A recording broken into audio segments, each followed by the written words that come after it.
The following is a Shaw TV Public Affairs presentation. Constituency Report is produced as a public service by members of the BC Legislature through the facilities of Shaw TV.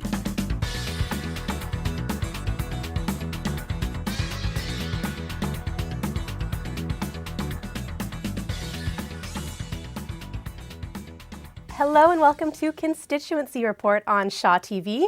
I'm your host, Megan Black here, and with me today we have a very special guest.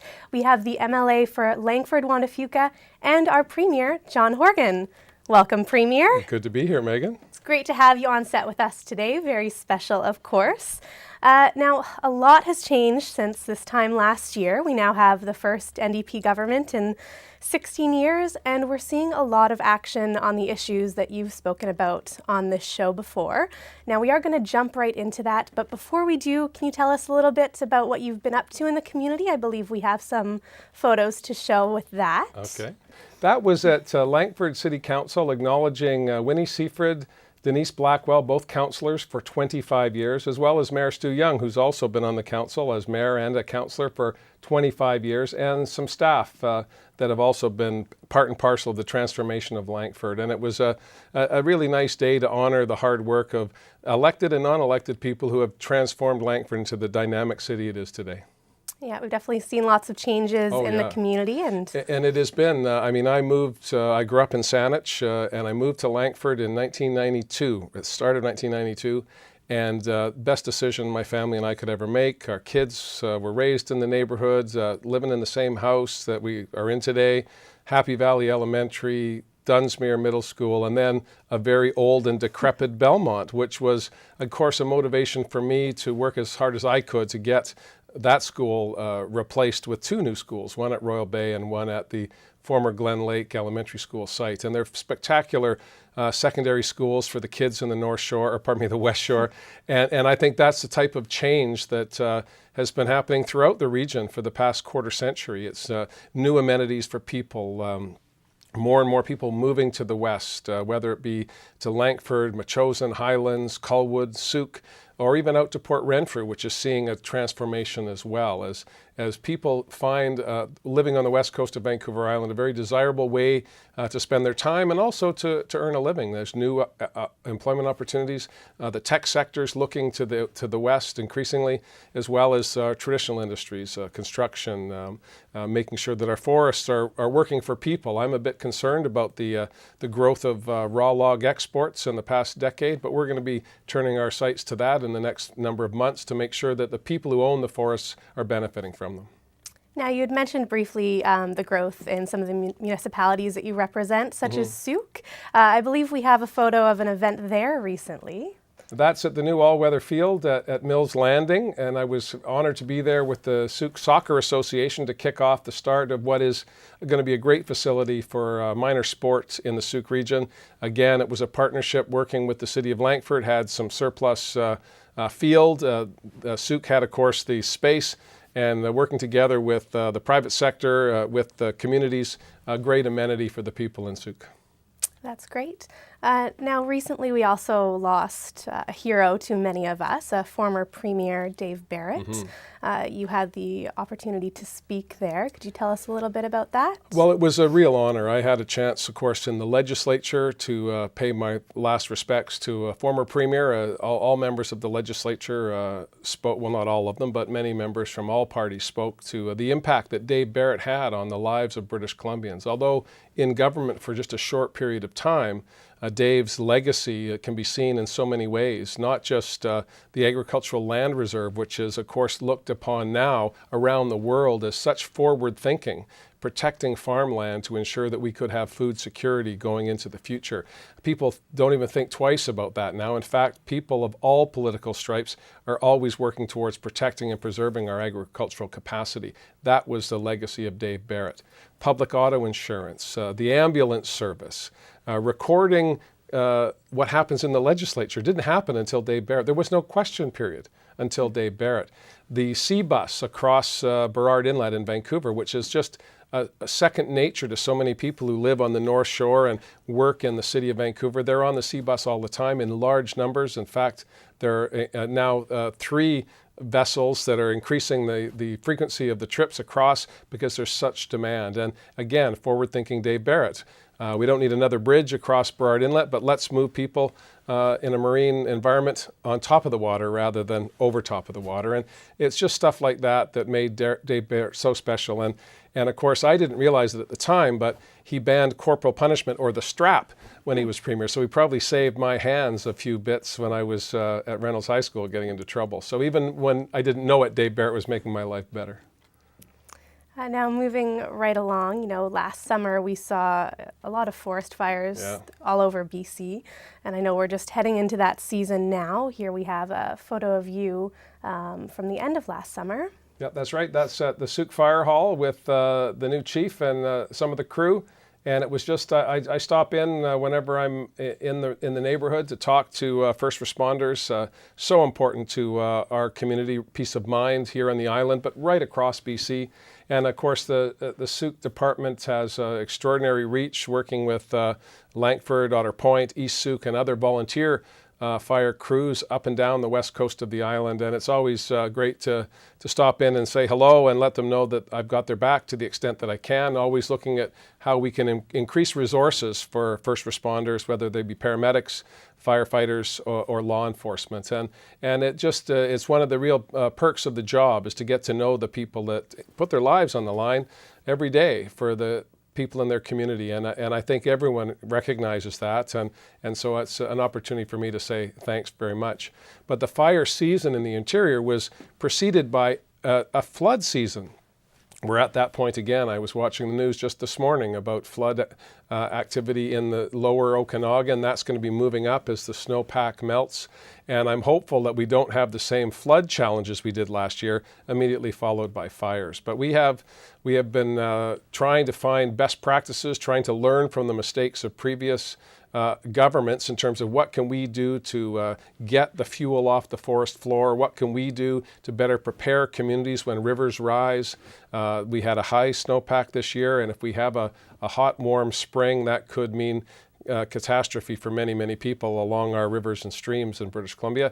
And these are issues that people take for granted until they're right in their front yard, and literally, whether it be a fire or a flood. And government's responsibility is to be there to protect citizens and their property, and I am doing my level best to ensure that we're prepared for this coming season, better than we were last year.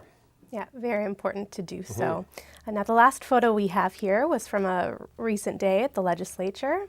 Oh, yeah. Oh, this was a sad day, but a positive one. It was Jersey Day, and everyone across the country was wearing a jersey to acknowledge the tragedy of the bus accident that killed so many people involved with the Humboldt Broncos hockey team.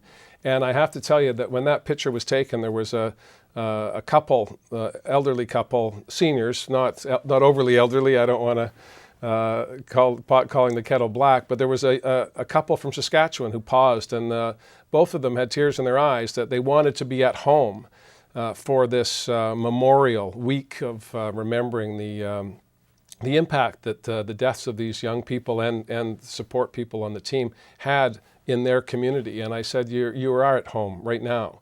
All of Canada, all of the world is thinking about the tragedy that happened in Humboldt, or to the Humboldt Broncos.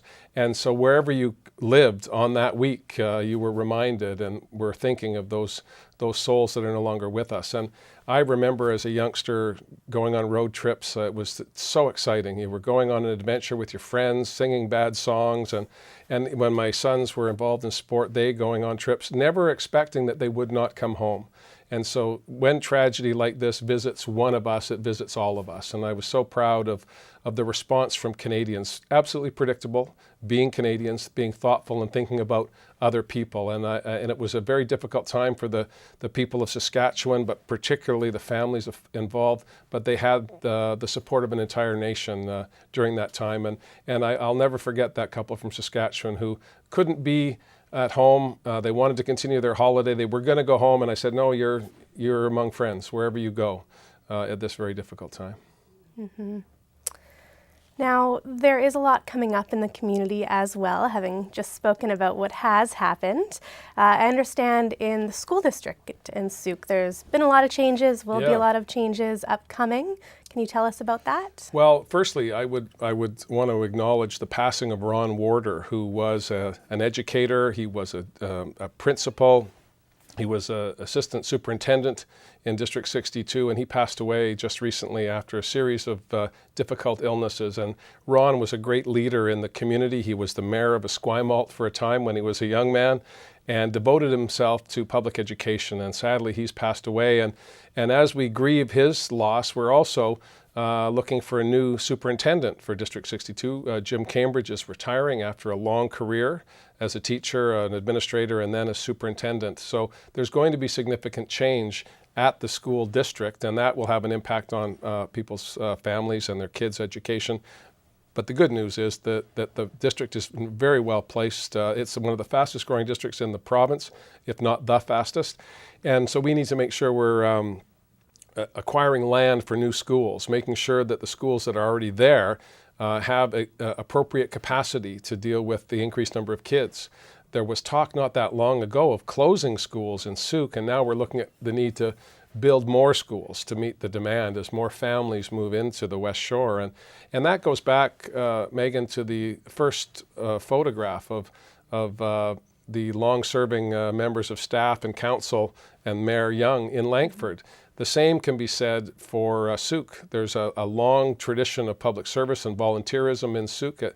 And what we see now is people coming together to make sure that the amenities and the services that the next generation needs are there for them when they arrive. And I think that's the welcoming element of the community that we live in. It's so exciting to represent that area over the past now coming on 13 years. But now being Premier, having the opportunity to work with people to deliver on the commitments that I've made over the years, but also that should be expected in a fast-growing area where services have been lagging for many years, and now we're doing our best to catch up. And thankfully, we have partners at the municipal level that are ready to go, and at the school board. Now, like you said, the community is growing so fast. There's lots of excitement, and there's lots of exciting events coming to the community too.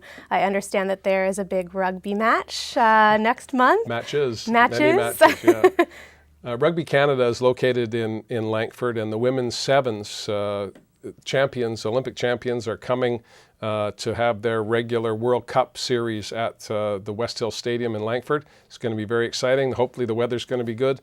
But I just absolutely love rugby sevens. I grew up playing a whole host of sports as a youngster, and I'm an avid fan. I love to go and watch competition and the fair play. And rugby is, of course, renowned around the world as a hard-fought game that when the game is over, there's hugs all around and pats on the back, and we'll meet you again at the next game. And the rugby sevens is an intense several days of constant rugby. You're playing 2 and 3 games in a day. They're short, they're exciting, and I know Langford's excited to welcome the world to our great community, and it's going to be a fun day. And I don't have the dates, but they'll be advertised. Maybe we can plug them up on the screen later on. Now, being a big sports guy, I know you're a big fan of the Shamrocks. A little bit. You've also been very busy being Premier. Have you had a chance to check out any games? Well, they don't start till May 25th. First, the home opener is at the Q Centre in Colwood, May 25th. I think they're playing the Salmon Bellies, I hope so. But I'm not sure, but that's opening day. I've got my season tickets, as I always do, and my wife Ellie and I are looking forward to being to as many games as we possibly can. But it is, I've been a Shamrock fan since I could walk, and to have the team located in the West Shore, the arena's full almost every game. It's good family entertainment. There's a lot of support for the team right across the region, and I'm very proud of that. And I often have friendly wagers with for food or bragging rights with my colleagues from New Westminster and Burnaby and Coquitlam and Langley and Maple Ridge, where the other Western lacrosse teams are located. But at the end of the day, it's a Canadian game that we do very, very well, and it's good family entertainment. And I just love being at the rink. It's an opportunity to talk to people about not just sport, but what's on their mind. It does tend to be oftentimes like being at my constituency office. Waiting in line to get a hot dog is usually the best time to ask me questions. So it's fun, enjoyable, and the community get to see a good product. And again, it's community activity at its best. Great. Now we are going to take a break in just a moment here. Before we do, we'll go to a quick photo that we have. Speaking of the Shamrocks, we have a photo here. Well, this is a dated photo. There's my friend holding the Mann Cup, the symbol of dominance in senior lacrosse in Canada. That's Jody Rice, super fan as he's known on Twitter and on Facebook. He is at every game played in Victoria. With Coach Bob Hayes, Jim Hartshorn, the owner, my friend Michelle Mungal, who happened to be in the office at the time. I'm not even sure if she's a lacrosse fan. And Chris at the back there, the general manager. So it's, again, community focused. This is a local team driven by local support.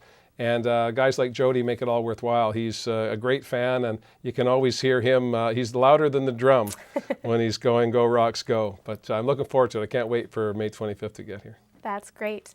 So again, thanks for tuning into Constituency Report. We are not done yet. We are going to take a quick break, and when we return with Premier John Horgan, we are going to talk about the recent budget and what it means for you. Make sure to stay tuned.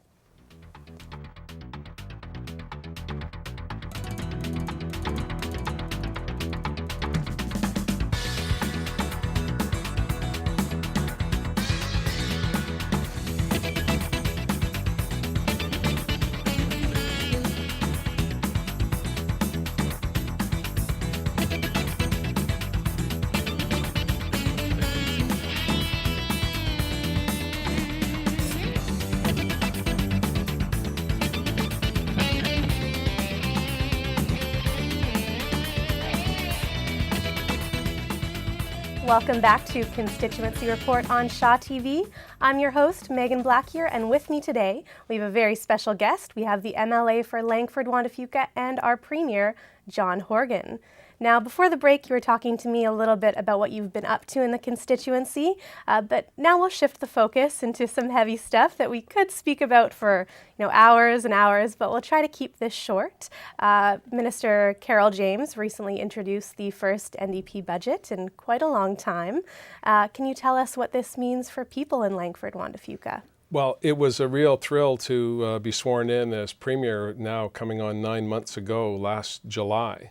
And we've been working every day since then to try and fulfill the commitments that we made during the election campaign to provide services for people and to make sure we did that in a way that met the needs of not just some people but all people, and that we live within our means, because it's critically important. Families have to do that. Government should do that as well to the greatest extent possible. You can't always predict the ups and downs of economic cycles, but currently we had an opportunity to table a balanced budget, not just in the bottom line, which was we're going to have a surplus at the end of this fiscal year and the next and the one after that, so 3 consecutive balanced budgets going forward. But we've also been able to balance the human equation, which I think budgets oftentimes ignore, and that is, are we providing the services that people need?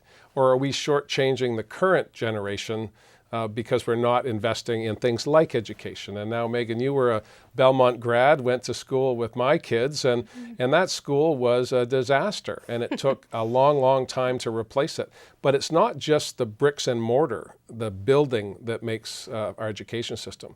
It's the support staff, it's the teachers, it's the teaching assistants, it's all of the people in the system, whether it be administrators, school trustees, parents, everyone involved makes our education system go. And what we've been lacking for a decade and a half is a provincial government that understands that all those component parts have to be working in the same direction. And rather than pick fights with any component part of the education system, we've chosen instead to work with everybody, to ask what people need in every corner of the system so that we can start delivering on those various issues so that we get the best possible outcome for our kids. In my world, education is the great equalizer. If you give people opportunities to succeed, they will succeed. If you put barriers in the way, we're going to be frustrated. So we focused on 3,700 new teachers, as well as additional resources for teaching aides and so on, so that inside the classroom, we're doing the best we can to make sure kids realize their full potential. And that was just the beginning on education. We have a whole host of other things that we're going to be doing as well, but it started by making sure we got resources into classrooms. Then we moved to healthcare. Well, in fact, we didn't move. We're doing these things at the same time.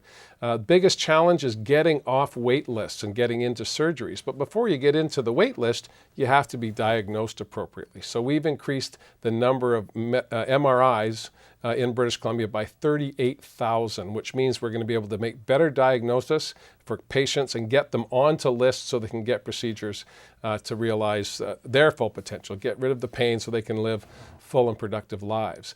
And in order to get off from the one wait list, the diagnostic wait list, onto the surgery list, you then have to address the buildup in surgeries. And so we've announced a program, Adrian Dix, the Minister of Health, that will eliminate wait times as to the greatest extent possible for hip and knee replacement, which are becoming among the most regular surgical procedures. As people age, we now have the technology and the expertise to replace joints to make life better for people. And so the list to get on there has been getting longer and longer. But we're in a position now to put resources in play to help surgeons, to help the whole surgical team, the OR teams, so that they can turn around patients more effectively within our public system, and that's critically important. And when we're on the subject of protecting public health care, we're going to enforce the Medicare Protection Act so that extra billing, which has been going on in British Columbia for some time, is illegal. The law has been on the books for a decade and a half, but it wasn't enacted. It has been now, and we're going to work with the federal government to make sure that we are delivering services in our public health care system in the interest of all citizens. And on the topic of healthcare, a lot of people may have noticed in January, if they're paying MSP, those bills have gone down. Now, what's the plan for that moving forward? Yeah, well, medical services premiums are in British Columbia the only province that still has this flat tax. If you make $40,000 a year or you make $400,000 a year, you pay the same amount for your medical services premium. And people were under the impression that this money went directly into healthcare, which it did not. It went into general revenue, and it was distributed for all of the needs of government. And so we've said during the election campaign and since we were elected that we don't believe this flat tax is in the interest of all British Columbians. So January 1st, we cut in half medical services premiums, so putting about $900 a year into an individual's pocket or $1,800 into a family's pocket. And by 2021, we'll eliminate, or 2020, we'll eliminate the premiums altogether and replace that with what we're calling an employer tax. And that means that they're going to be paying, employers will be paying a percentage of their employees' wage into the tax. 85% of businesses won't pay anything at all, and those remaining 15% of businesses, many of them already do pay medical services premiums for their employees. A lot of people who have collective agreements, for example, don't pay medical services premiums, but small business people do. Families that don't have the benefit of a collective agreement pay these premiums. Seniors pay these premiums, and we're going to just do away with them. That'll put money back into people's pockets and put us in line with every other province in the country. I think it's long overdue. The former government chose to double those premiums rather than eliminate them. We're going in another direction that I think is more focused on individuals and people and families, and that's what we heard loud and clear on the doorstep, and that's what we're delivering on. So that's something concrete that people are actually seeing in their wallets at the end of the day. Yeah. And a lot of families are struggling with affordability, and one of those main issues that we hear time and time again, especially on the West Shore, is childcare. You know, what are we going to do about childcare?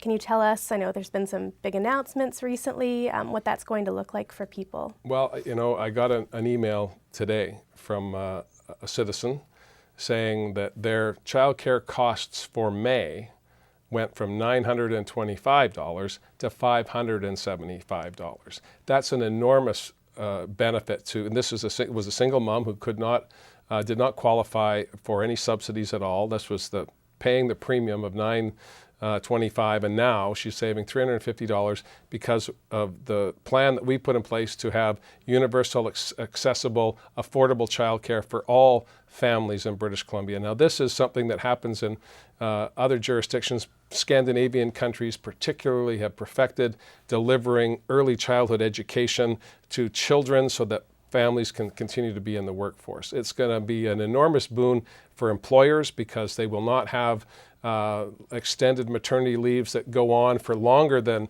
what would be expected because there's just no childcare spaces for families to put their kids. So it's an economic benefit. People often call it a social program, and I believe it is, but it's an economic benefit to employers who can have employees back on the job faster because they have confidence that their kids are in appropriate care.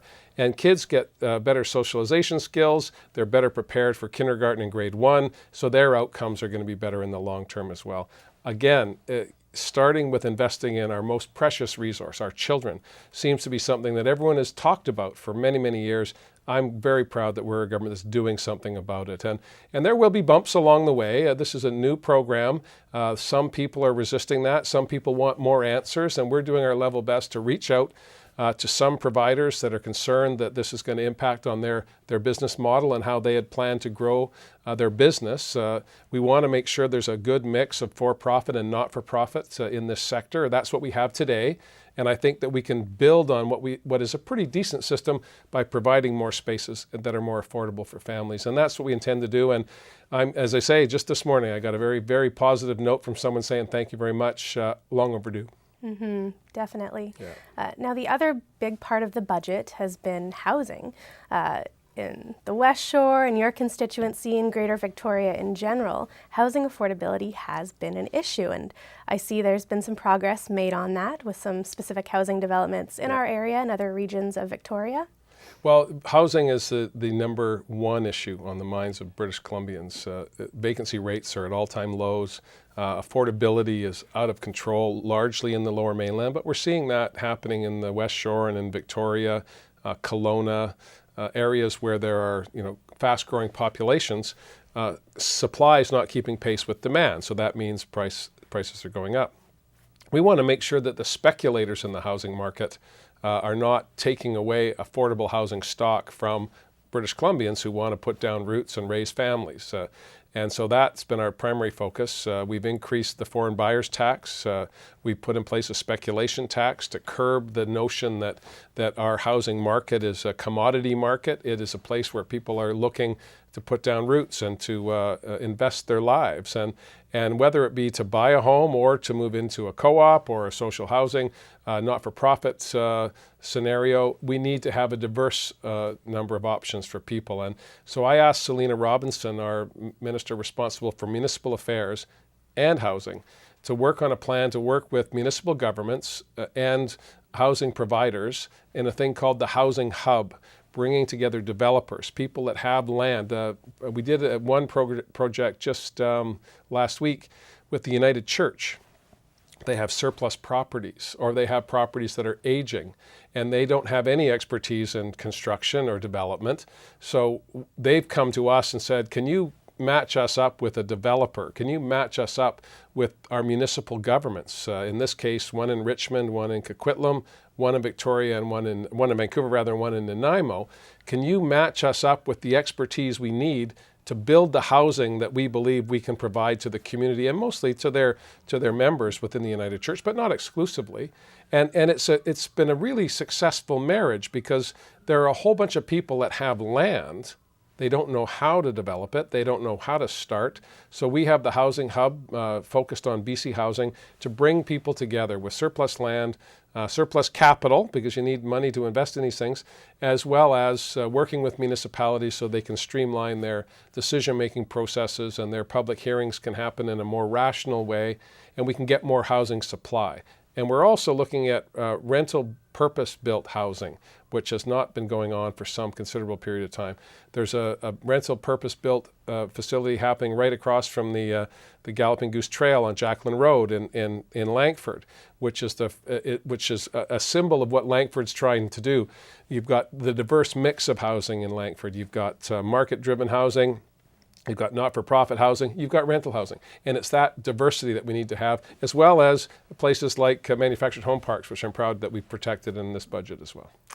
So there has been a lot going on. A little It's been bit, yeah. about 9 months for you as Premier. Any last words on, what you're looking forward to in the years to come? Well, it does seem like 9 years rather than 9 months, but I'm very much enjoying the work, and I'm doing my level best every day to meet the expectations of my neighbors. I got involved, I've said on this program many, many times, I got involved in provincial politics because my community, I felt needed someone that would advocate for them. And so I've been doing that, and now to have the opportunity to advocate for all British Columbians is an honor and a privilege, and I don't take it for granted any day. I'm up early in the morning with a sense of purpose, and I collapse at the end of the day, ready to start anew to make the world better for the people of BC, and I hope to keep doing that, and I really enjoy being on Constituency Report. Great. Thank you very much, Premier, and thank you for tuning in to Constituency Report on Shaw TV.